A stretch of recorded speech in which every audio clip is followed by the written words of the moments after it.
Bismillahirrahmanirrahim. Assalamualaikum warahmatullahi wabarakatuh. Saya Ridwan Effendi Dalimunte selaku moderator dan sekaligus pemateri pertama. Di sini saya akan menjelaskan materi yang pertama dari judul makalah kami yang berjudul Tindak Lanjut Hasil Evaluasi Pembelajaran. Materi yang pertama ialah pengertian evaluasi pendidikan dan laporan hasil evaluasi pembelajaran. Evaluasi pendidikan adalah kegiatan yang dilakukan oleh guru secara sistematis, terarah dan terencana dalam upaya mengetahui sampai jauh manakah terjadinya perubahan perilaku pada diri siswa setelah mengikuti kegiatan-kegiatan pembelajaran sehingga guru dapat menentukan tindakan yang tepat. Selanjutnya yaitu pengertian laporan hasil evaluasi pendidikan. Maksud penilaian hasil pendidikan ini ialah untuk mengetahui dengan alasan bermacam-macam pada waktu dilakukannya penilaian itu sudah sejauh manakah kemajuan anak didik. Hasil dari dalam tindakan mengadakan penilaian itu lalu ditanyakan dalam suatu pendapat yang dirumuskannya bermacam-macam. Materi yang kedua yaitu tinjauan teoritis.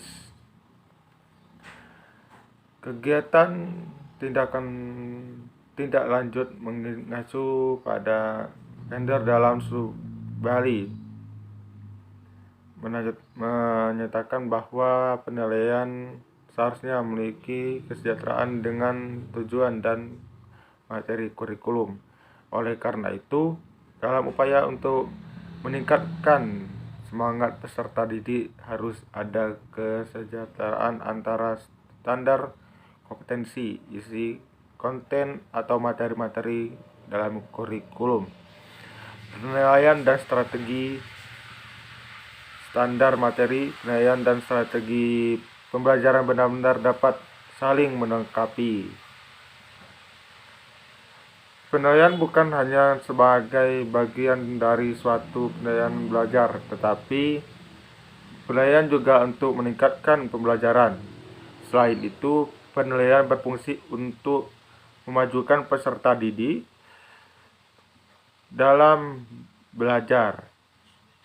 Oleh karena itu, pembelajaran yang sepenuhnya mengacu pada pengajian justru tidak akan memberi nilai positif bagi kemajuan peserta didik.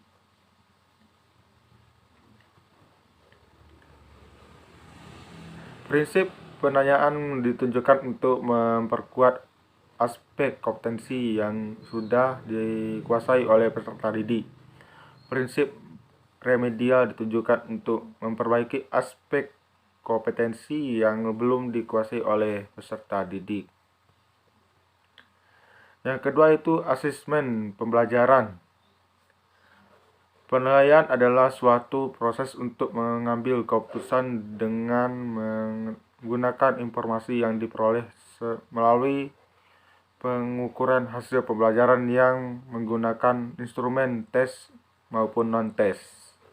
Jadi, maksud dengan penilaian adalah memberi penilaian tentang kualitas sesuatu, tidak hanya sekedar mencari jawaban terhadap pertanyaan yang telah diajukan.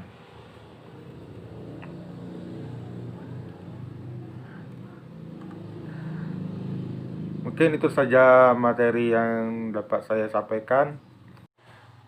Selanjutnya materi yang ketiga akan disampaikan oleh Husnawati. Saya persilakan.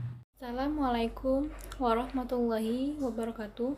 Perkenalkan, nama saya Husnawati. Nomor induk mahasiswa 1853 1070. Prodi PAI 5I. Baiklah, di sini saya akan menjelaskan materi tentang Kegiatan tindak lanjut pada program remedial. Remedial berasal dari bahasa Inggris, yaitu remedy, artinya obat, memperbaiki atau menolong. Pembelajaran remedial adalah suatu pembelajaran yang bersifat mengobati, menyembuhkan, dan membuatnya lebih baik bagi peserta didik yang hasil belajarnya masih di bawah standar yang ditetapkan oleh guru atau sekolah. Remedial merupakan suatu sistem belajar yang dilakukan berdasarkan diagnosis yang bersifat komprehensif atau menyeluruh, yang dimaksudkan untuk menentukan kekurangan-kekurangan yang dialami oleh peserta didik dalam belajar, sehingga dapat mengoptimalkan prestasi belajar. Untuk mengidentifikasi adanya kegagalan atau kesulitan belajar yang dialami oleh peserta didik, pertama dilihat dari prestasi akademis selama peserta didik menempuh pembelajaran. Saat dia berinteraksi di kelas, anak yang mengalami kesulitan belajar sering memberikan jawaban yang salah atau memberikan jawaban yang kurang tepat. Selanjutnya, yang kedua yaitu tujuan remedial. Tujuan pembelajaran remedial yaitu membantu siswa untuk mencapai hasil belajar sesuai dengan tujuan pembelajaran yang telah ditetapkan dalam kurikulum. Jadi, secara umum, tujuan pembelajaran remedial sama dengan tujuan pembelajaran reguler. Secara khusus, tujuan pembelajaran remedial adalah untuk membantu siswa yang mengalami kesulitan belajar agar mencapai prestasi belajar yang diharapkan melalui proses penyembuhan dalam aspek kepribadian atau dalam proses belajar mengajar. Dalam pembelajaran remedial, siswa dibantu untuk memahami kesulitan belajar yang dihadapinya, kemudian dibantu untuk mengatasi kesulitan tersebut dengan cara memperbaiki cara belajar dan sikap belajar yang mendorong tercapainya hasil belajar secara optimal, serta mampu melaksanakan tugas-tugas belajar yang diberikan oleh guru. Yang ketiga, fungsi remedial. Remedial memiliki banyak fungsi bagi peserta didik yang mengalami kesulitan belajar. Yang pertama, fungsi korektif. Artinya, melalui pengajaran remedial dapat dilakukan pembetulan atau perbaikan terhadap hal-hal yang dipandang belum memahami apa yang diharapkan dalam keseluruhan proses pembelajaran. Yang kedua, fungsi pemahaman. Dengan pengajaran remedial, memungkinkan guru, peserta didik, atau pihak-pihak lain yang terkait akan dapat memperoleh pemahaman yang lebih baik dan komprehensif mengenai pribadi peserta didiknya. Yang ketiga, fungsi pengayaan. Pengajaran remedial akan dapat berkarya proses pembelajaran sehingga materi yang tidak disampaikan dalam pembelajaran reguler akan dapat diperoleh melalui pengajaran remedial. Yang keempat, fungsi penyesuaian. Pengajaran remedial akan membentuk siswa untuk bisa beradaptasi atau menyesuaikan diri dengan lingkungannya dalam proses pembelajaran. Yang terakhir, bentuk kegiatan remedial. Berdasarkan faktor-faktor yang terdapat dalam kegiatan remedial dapat dibentukkan bentuk-bentuk kegiatan remedial yang terakhir sebagai berikut. Yang pertama, pengajaran kembali, reteaching, yaitu kegiatan perbaikan dilaksanakan dengan jalan mengajarkan kembali bahan yang sama kepada siswa yang memerlukan bantuan dengan cara penyajian yang berbeda. Yang kedua, bimbingan individu atau kelompok kecil. Yang ketiga, memberikan pengajaran rumah. Yang keempat, menyuruh siswa mempelajari bahan yang sama dari buku-buku pelajaran, buku paket, atau sumber-sumber baca yang lainnya. 5. Ke guru menggunakan alat bantu audio visual yang lebih baik. Itu saja dari saya. Saya akhiri. Wassalamualaikum warahmatullahi wabarakatuh. Selanjutnya untuk materi terakhir yaitu bagian D. Para Winnie, saya persilakan. Assalamualaikum warahmatullahi wabarakatuh. Nama Winnie Disnarti, NIM 18531219, Prodi PAI 5E. Baiklah, di sini saya akan menjelaskan tentang kegiatan tindak lanjut pada program pengayaan. Nah, yang pertama yaitu pengertian pengayaan. Pengayaan merupakan suatu proses pengaturan aspek atau penguatan aspek kompetensi yang dimana sudah dikuasai oleh para peserta didik. Jadi, pengajaran pengayaan adalah suatu bentuk pengajaran yang dimana terkhusus diberikan kepada murid-murid yang sangat cepat dalam proses pembelajaran. Selain itu juga, pembelajaran pengayaan ini merupakan pembelajaran tambahan yang dimana memiliki tujuan untuk memberikan kesempatan pembelajaran yang baru bagi peserta didik yang dimana memiliki kelebihan sedemikian rupa, mereka dapat mengoptimalisasikan pembangunan minat dan bakat serta kecakapan yang dimiliki mereka. Yang kedua, tujuan pengayaan. Secara umum, tujuan program pengayaan itu meningkatkan pemahaman dan wawasan terhadap materi yang sedang atau telah dipelajarinya, serta agar siswa dapat belajar secara optimal, baik dalam hal pendayagunaan kemampuannya maupun perolehan dari hasil belajar.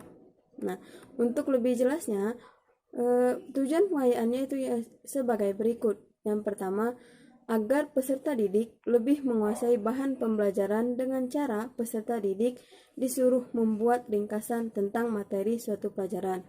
Yang kedua, memupuk rasa sosial karena peserta didik ini diminta untuk membantu temannya yang belum selesai tugasnya. Ketiga, menambah wawasan peserta didik yang berkaitan dengan mata pelajaran yang diberikan oleh guru. Yang keempat, memupuk rasa tanggung jawab para peserta didik dengan cara melaporkan atau menyampaikan informasi yang diperoleh melalui membaca surat. Adapun bentuk-bentuk pengayaannya itu adalah dalam buku panduan penyelenggaraan pembelajaran pengayaan yang disusun oleh tim Depdiknas tahun 2008 disebutkan bentuk-bentuk pengayaan terdapat dilakukan melalui 1. Belajar kelompok, 2. Belajar mandiri, 3. Belajar berbasis tema, yang keempat, pendekatan kurikulum. Itu saja materi yang dapat saya sampaikan. Apabila terdapat kekurangan, saya mohon maaf dan kepada Allah saya mohon ampun. Saya akhiri. Wassalamualaikum warahmatullahi wabarakatuh. Baiklah, mungkin itu saja materi yang dapat kami sampaikan. Saya selaku moderator dan selaku anggota kelompok 10. Mohon maaf bila ada terdapat kesalahan, kehilafan, dan kekurangan dalam presentasi kami. Kami akhiri. Wabillahi taufiq wal hidayah. Wassalamualaikum warahmatullahi wabarakatuh.